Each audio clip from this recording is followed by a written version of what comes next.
Thank you for coming out. This is my second speech this morning, so I think I'm hoping I get better. I don't know, but we'll see. I have a little bit of a raspy voice. When I talk about healthcare, I like to start with a couple of premises, or a couple of things that I say we should start with before we move forward. Number one, I think we have great quality of care in our country. If you look at foreign leaders who get an unusual cancer, you just don't see many of them flying down to Cuba to get their cancer treated. You know, Michael Moore might say Cuba's a great place to go, and as far as I'm concerned, Michael Moore can go down and stay. But you don't see leaders of foreign dignitaries or wealthy people from around the world have an unusual cancer. You'll see them come to Boston, New York, Mayo, Louisville, Lexington. You'll see them come to our country, but you don't see them going to these other countries. So I think we have great quality of care. The other thing we have in our system is we have 100% access to emergency care. If you fall leaving here and you fall and you break your arm and you go to the emergency room, you will be treated regardless of your ability to pay. This was true even before we had government, to tell you the truth. I mean, most of the government programs started in the 60s. In 1955, if you fell in Lexington, a doctor would treat you in a hospital. We've always had charity hospitals. We've always had emergency care for people. It's the way we've treated people in our country.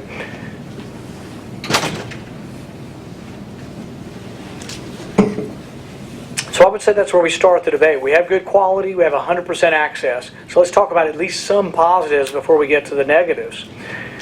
The healthcare debate in Washington is being driven by the access problem. I think there are two aspects to healthcare problems. One is the expense, and one is access.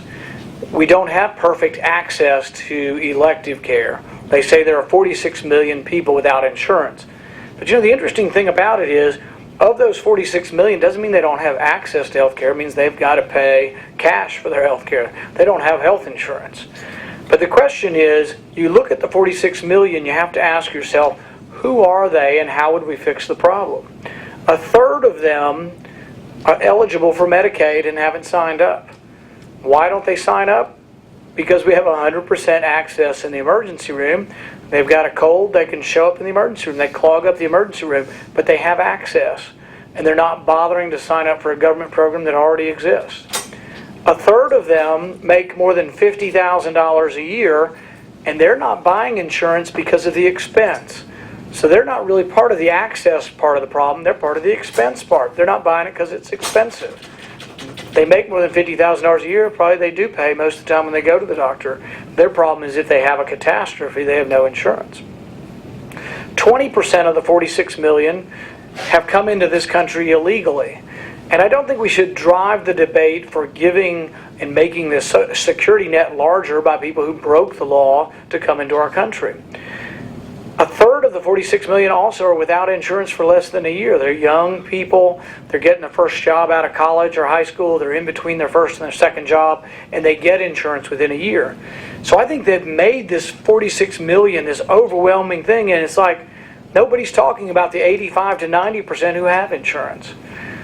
What I hear from my patients is not the access problem. I hear the expense problem.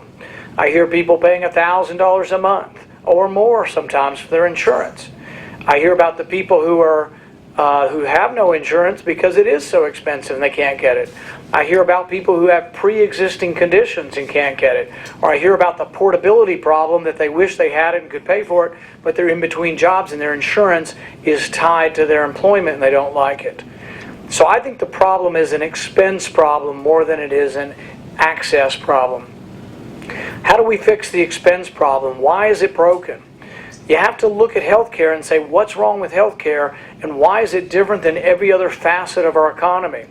Well, some say, oh, well, it can't be like capitalism or it can't be like a marketplace because you can't negotiate for your heart attack price, when you go to the ER. Well, you can't, but 95% of healthcare is elective and done in a non-emergent fashion. And that you could. All of your routine daily care, you could be negotiating a price, but you don't. If we were to magically double the amount of doctors next week, double the amount of eye surgeons doing eye surgery, the price would not come down at all. Because most of eye surgery is people over 65, and I charge the same price as they do in Montana because the government sets the price. So the marketplace doesn't work. there is no supply and demand, and there is no reduction of prices based on people trying to compete for your business. There is no price competition. So when people say, oh, capitalism has failed us in healthcare and the private practice is not working, it is failing, or it's not working perfectly, but it's because it's not capitalism. I have private ownership and I can make a profit, and that's good, but there is no price competition. Even if you come to me, about 55% of what I do is paid for by the government. About 40% is private insurance. So you come to me and you have Blue Cross, Humana, United, you still charge the same. Because I've made a deal with the insurance company, and so has everyone else in Lexington and Bowling Green. You don't make a decision to go to see your doctor based on price. Some people say, oh, you don't want to do that. It's different than Walmart or whatever. It's a little bit, but it's like a service, and services have quality, but they also should have a price component to it. If they did, we'd have competition. And people say, well, that never works. There are two things I do in my practice that people pay primarily cash for. The price has gone down every year for 15 years. Contact lenses, it's about $4 a contact in my office, almost the same as Walmart. Why? Because I have to compete.